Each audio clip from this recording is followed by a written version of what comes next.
मंत्रिमंडळ बैठकीपूर्वी मुख्यमंत्री आणि उपमुख्यमंत्र्यांची बैठक पार पडते। सह्याद्री अतिथीगृहावरती संयुक्त बैठक पार पडेल। बंडखोरांना आवरण्यावरती चर्चा होणार असल्याची माहिती मिळते। बंडखोरांचे अर्ज मागे घेण्यासाठी त्यांची मनधरणी केली जाणार आहे। आज राज्य मंत्रिमंडळाची बैठक आहे, मात्र त्याआधी सह्याद्री अतिथीगृहावरती मुख्यमंत्री आणि उपमुख्यमंत्र्यांची संयुक्त बैठक होईल।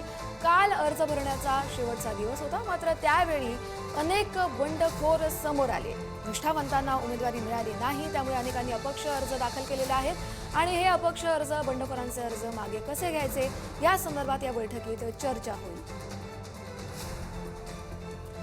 धनंजय दळवी आपले प्रतिनिधी आपल्याला या संदर्भातील अधिकची माहिती देतील। धनंजय, आपण जर पाहिलं तर 2025 या वर्षाची आजची शेवटची कॅबिनेटची बैठक ही पार पडते आणि या बैठकीमध्ये काही महत्त्वाचे निर्णय हे होण्याची शक्यता आहे। त्याचबरोबर या कॅबिनेट बैठकीच्या आधी आपण जर पाहिलं तर मुख्यमंत्री आणि उपमुख्यमंत्र्यांमध्ये सह्याद्री अतिथीगृहावर एक संयुक्त बैठक पार पडणार आहे आणि या बैठकीमध्ये ज्यांनी बंडखोरी केली त्यांना तिन्ही पक्षाच्या नेत्यांमध्ये चर्चा करून आवरण्यासाठी चर्चा ही होताना पाहायला मिळणार आहे। आपण जर पाहिलं तर काल उमेदवारी अर्ज भरण्याचा शेवटचा दिवस होता। काल अनेकांनी अर्ज भरले, अनेकांनी बंडखोरी केली, अनेकांनी अपक्ष उमेदवारी जी आहे ती उमेदवारी अर्ज भरलेला पाहायला मिळाला। अनेक आमदार असतील किंवा नेते मंडळी असतील त्यांनी आपल्या कुटुंबाच्या व्यक्तींचे अर्ज भरलेले आहे, त्यामुळे पदाधिकारी कुठेतरी स्थानिक पातळीवर नाराज आहे।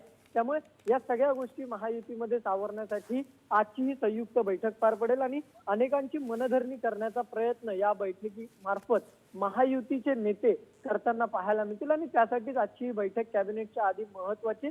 त्यामुळे कोणाची मनधरणी केली जाते आणि कोणत्या प्रभागातून हे उमेदवारी अर्ज कोण मागे घेतंय, 2 तारीख ही शेवटची अर्ज मागे घेण्याची, त्यामुळे 2 तारखेपर्यंत समजूत काढली जाते आणि कोणते अर्ज हे मागे घेतले जाते, त्याचबरोबर कुठे बंडखोरी कायम राहते हे सगळंच पाहावं लागणार आहे आणि त्यानंतर होणारी कॅबिनेट बैठकीमध्ये पण कशा पद्धतीचे निर्णय होत आहेत हे सुद्धा पाहणं तितकंच महत्वाचं असणार आहे। बरं, धन्यवाद धनंजय तुम्ही दिलेल्या सविस्तर अपडेटसाठी।